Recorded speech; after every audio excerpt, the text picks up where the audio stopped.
compared to India, we really focus a lot on rote learning and memorizing concepts. Out here it is a more practical approach. Out here you do need to do your assignments nicely, you do need to be in constant touch with the professor, and you need to understand from the professor what his needs are, what the professor wants in his assignments, and you need to really talk about the subject, about the topic.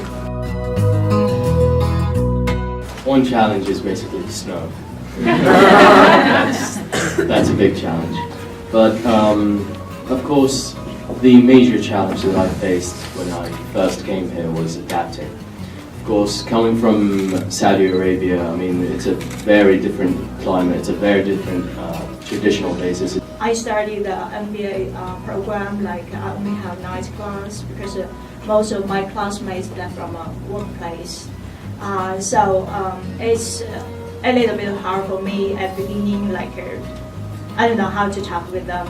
Like I don't know their work, I can't remember the company names, and also sometimes I really can't understand what they're talking about.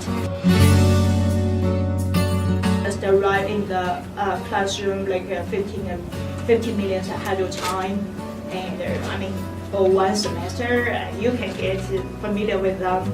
Like maybe it's hard at the beginning, but gradually you'll feel comfortable when you're talking with them. I mean that part is very good for you to practice your listening, speaking, and also understand some cultural things. Meet with your professor. That's one big thing. The classroom experience really becomes complete when you talk with your professor, when you engage with your professor basically. Back home, you don't usually ask questions. You don't raise your hand and challenge your professor. Here it's normal and it's encouraged. So when I started, it took me a while to understand that it was okay for me to ask a question. It doesn't mean I was stupid. It means I'm interested in the class. So that was the main big difference I had. There's never a dumb question to ask in class. That's the part I love most about the academics in the United States. About the social life in the US, the things that I liked in my country, I mean my hobbies was different than the hobbies that most of the Americans like, or most of the American culture. For example, I like soccer, but soccer is not the main sport in here. The main sport in the US is what? American football.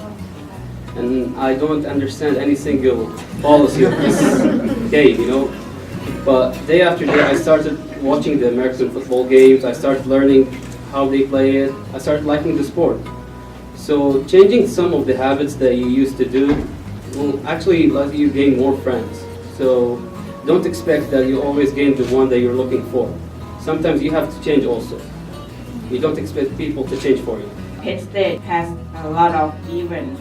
For example, they have fun English conversation that have volunteer from the community to talk with us, and now we can go to party, have the event outside the campus, and this helped me a lot to have more American friends. Here, it's a very wide community, it's a very diverse community, and that's what makes this campus rich. Even if you don't have your own cars, Penn State offers the road trips to Washington, D.C., to New York City, to Philadelphia, to different cities in the United States. So try to sign or register for this event. I don't know if you know, there's a public library too in Middletown. It's a very nice, cozy place for people who love to read. The second place I recommend is Brownstone Cafe. You can see the faces of people who live in Middletown actually. To put your face there just to enjoy the food and enjoy the place there. People who actually know, oh, those are Penn State students. They don't come from here, but I think they enjoy to live here and they're around. So I think walking around and just like go to places in Middletown is also nice.